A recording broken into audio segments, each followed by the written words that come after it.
हमारे पास सवाल है, दो संख्याओं का योग 50 है। ठीक है।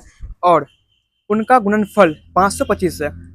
दो संख्याएं हमारे पास, उसका योग 50 है और उसका गुणनफल 525 है। तो हमको दोनों का एलसीएम निकालना, दोनों संख्या जो है उसका एलसीएम निकालना, यही बोल रहा है। दोनों संख्याओं का एलसीएम क्या होगा। ठीक है। तो हमारे पास देखिए दो संख्या हमारे पास है, लेकिन वो हमारे पास दिया नहीं है कौन कौन सा संख्या है। तो हम इसको मान लेते हैं मान लेते हैं कि एक संख्या ए है, पहला संख्या ए है तथा दूसरा संख्या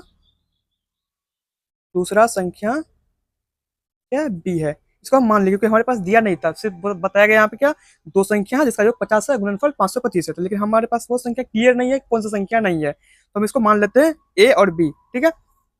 अब देखिए क्वेश्चन से आते हैं। क्वेश्चन में क्या बोला, दोनों का योग क्या है 50 है, तो हम यहाँ पे लिखते हैं ए प्लस बी कितना है 50 है। ठीक है। और ए माइनस बी मतलब ए गुना बी कितना है 525 है।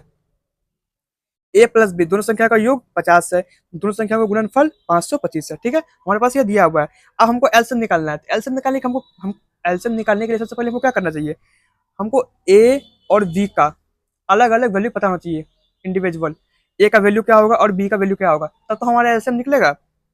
हमारे पास लेकिन दिया नहीं है, तो हमारे पास दिया क्या है, ए प्लस बी दिया है। अगर हम यहाँ पे ए प्लस दिया है, ए प्लस बी दिया है 50, अगर कहीं से हम ए माइनस बी का भी जुगाड़ कर लें, ए माइनस बी भी प्राप्त कर ले या हासिल कर ले, तो हम दोनों को सॉल्व करके ए और बी का अलग अलग वैल्यू निकाल सकते हैं। ठीक है। इस टाइप से हम कर सकते हैं। तो हम हमारे पास तो ए माइनस बी दिया नहीं है, तो हम क्या करें, ए माइनस बी का हमको वैल्यू चाहिए। ऐसे तो हमारे पास कहीं ए माइनस बी का वैल्यू दिया नहीं है, तो हम इसके लिए क्या कर सकते हैं, हम ए माइनस बी का होल स्क्वायर करते हैं। ठीक है। ए माइनस बी का होल स्क्वायर करते हैं। इसका क्या होता है फॉर्मूला, ए माइनस बी का होल स्क्वायर, सबको कमेंट में लिखिए।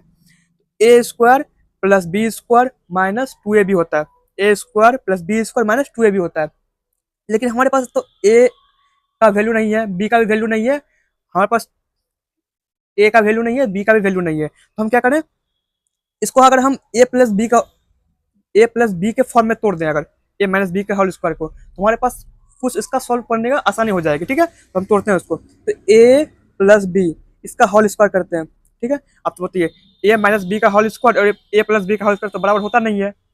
क्या होगा इसमें, हम अगर -4 ए बी कर दें, तब ये बराबर हो जाएगा। इसका अगर हम सॉल्व करते हैं, इसको पूरा को, ए प्लस बी का होल स्क्वायर -4 ए बी को अगर सॉल्व करते हैं, तो हमारे ए माइनस बी का होल स्क्वायर ही निकलेगा। ठीक है। ठीक है, करके दिखाते हैं। तो A square plus B square plus 2ab minus 4ab,